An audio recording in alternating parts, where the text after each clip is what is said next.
कर्ण आ गया, क्योंकि कर्ण ने देखा कि अर्जुन उधर जा रहा है, तो धनुर्विद्या में अर्जुन और कर्ण समान हैं, पर कर्ण ने अधर्म का पक्ष ले रखा है और अर्जुन ने दिव्यास्त्र प्राप्त किए हैं और तप पूर्वक धर्म का आश्रय लिया है, इसलिए कर्ण कमजोर हो जाता। बकाया कर्ण किसी भी, भगवान परशुराम जी से दिव्यास्त्र प्राप्त हो, किसी भी उसमें कम नहीं अर्जुन से।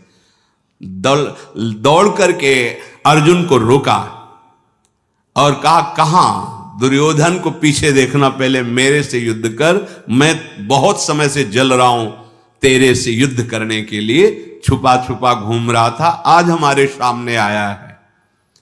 अर्जुन को याद आ गया सभा में द्रौपदी को जो कड़वे वचन बोले थे जब दुशासन घसीट के ला रहा था, बाणों की वर्षा कर दी, देर न लगी, उसके सारथी को मार दिया, घोड़ों को मार दिया, ध्वजा काट दी, और कर्ण ने भी बाणों की वर्षा की, पर अर्जुन के दिव्यास्त्र संधान से वो भाग पड़ा है, एक क्षण भी नहीं टिक पाया, भाग पड़ा, छोड़ के सेना भाग पड़ा। जितने भी सैनिक थे मानो जैसे पानी की वर्षा हो रही, ऐसे बाणों की वर्षा करके सबको घायल कर दिया, गौएं छुड़ा ली, और जो गोपगढ़ गौओं की रक्षा में थे उनको भी मुक्त किया दासत्व से और कहा, जाओ ये विराटनगर की ओर गौएं लेकर तुम जाओ। अर्जुन ऐसा कह करके सहसा आगे बढ़े तो विराट पुत्र तेजी से रथ को हाँक रहा था। धनंजय की बाणों की मार से जो दुर्योधन के आसपास सैनिक थे वो सब नष्ट होते चले जा रहे थे, जैसे प्रचंड आंधी वृक्षों को उखाड़ती चली जाती है, ऐसे रथ की सेना, हाथियों की सेना, घुड़सवार सेना, पैदल सेना, इनको नष्ट करते हुए अर्जुन आगे बढ़े। अर्जुन के हृदय में भारी उत्साह।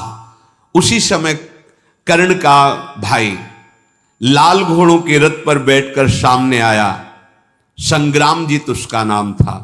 उसने अर्जुन को बाणों से बीधना चाहा, एक ऐसा छुरधार नाम के बाण से संधान किया, उसका गला कट के गिर गया। जब ये फिर कर्ण ने सुना कि मेरे भाई की हत्या अर्जुन ने कर दी, फिर लौट पड़ा। अब वो अर्जुन से बड़े बल से युद्ध कर रहा है।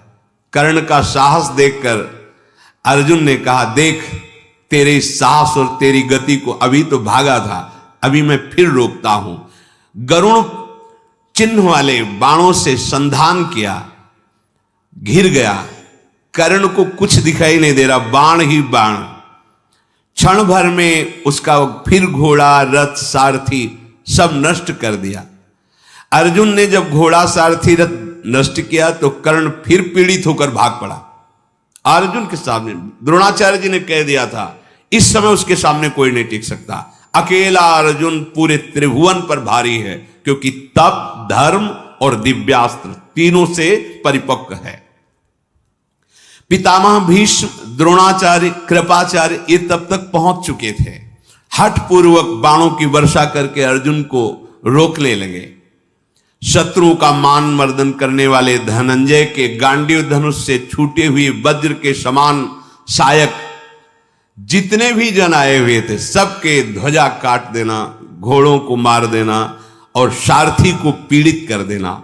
अर्जुन के छोड़े हुए बाणों को कोई समझ ही नहीं पा रहा था, किधर से आए, कब आए, कैसे आए। कर्ण भाग चुका था, ये महारथी युद्ध में डटे हुए थे। अर्जुन सबको ऐसे रोके हुए थे जैसे समुद्र के भारी तरंगों को तटभूमि रोके हुए हो। तत्काल भीष्म जी ने व्यूह रचना संकेत से की तुरंत, क्योंकि बहुत बड़े महारथी अर्जुन जी हैं। श्वेत घोड़ों वाले रथ पर सवार हुए अर्जुन दिव्यास्त्रों का स्मरण किया। स्मरण करते ही दिव्यास्त्र उनके धनुष पर विराजमान हो गए।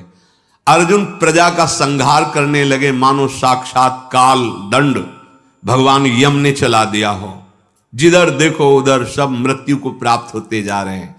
ऐसे ऐसे अग्निबाण जो पूरी सेना को भस्म कर रहे हैं, मानो आग की ज्वाला प्रकट हो। किसी की ताकत ही नहीं थी कि अर्जुन की तरफ देख सके। सब दिशाओं में दोनों हाथों से बाण संधान कर रहे हैं, दाएं बाएं घूम घूम कर अलात चक्र की भांति। किसी को लक्ष्य नहीं बन पा रहा। अर्जुन के मारने का। इतनी शीघ्रता से अर्जुन बाण संधान कर रहे हैं।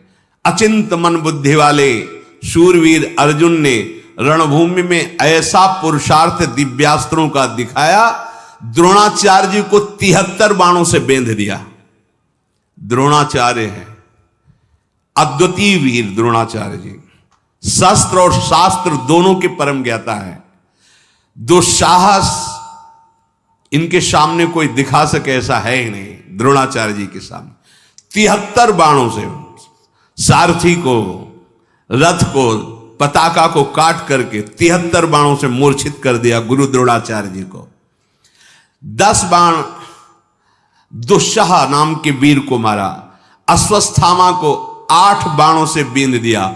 दुशासन को 12 बाण, शरद्वान पुत्र कृपाचार्य को 3 बाणों से, और शांतनु नंदन गंगानंदन भीष्म को 60 बाणों से बेंध दिया। ऐसे रथ में छाप दिया। 60 बाण से हिल नहीं सकते। छुरप्र नाम वाले बाणों से जितने भी वीर थे सबको घायल कर दिया। और एक कर्णी नाम का बाण मारा जो सबसे पीछे कर्ण भागकर गया था, उसके कान में पूरा बाण घुस गया। वो तो मूर्छित होके गिर पड़ा। सारथी के वो यमलोक भेज दिया। ऐसे महान धनुर्धर अर्जुन ने जो रूप दिखाया, भीष्म जी मूर्छित, कर्ण तो मूर्छित है ही, द्रोणाचार्य कोई होश में नहीं है, सबको घायल करके। गांडीव धनुषधारी अर्जुन उत्तर से बोले हो गया, अब यहां कोई लड़ने वाला नहीं दिखाई दे रहा है। अश्वस्थामा, कृपाचार्य, माननी, बाल्मीक, सोमदत्त, ये कौरव के बड़े बड़े योद्धा, ये सब मूर्छित पड़े। जिसका वस्त्र चाहो उतार लाओ। राजकुमारी उत्तरा कह रही थी ना गुड़िया बनाने के लिए, जा उतार के लाओ।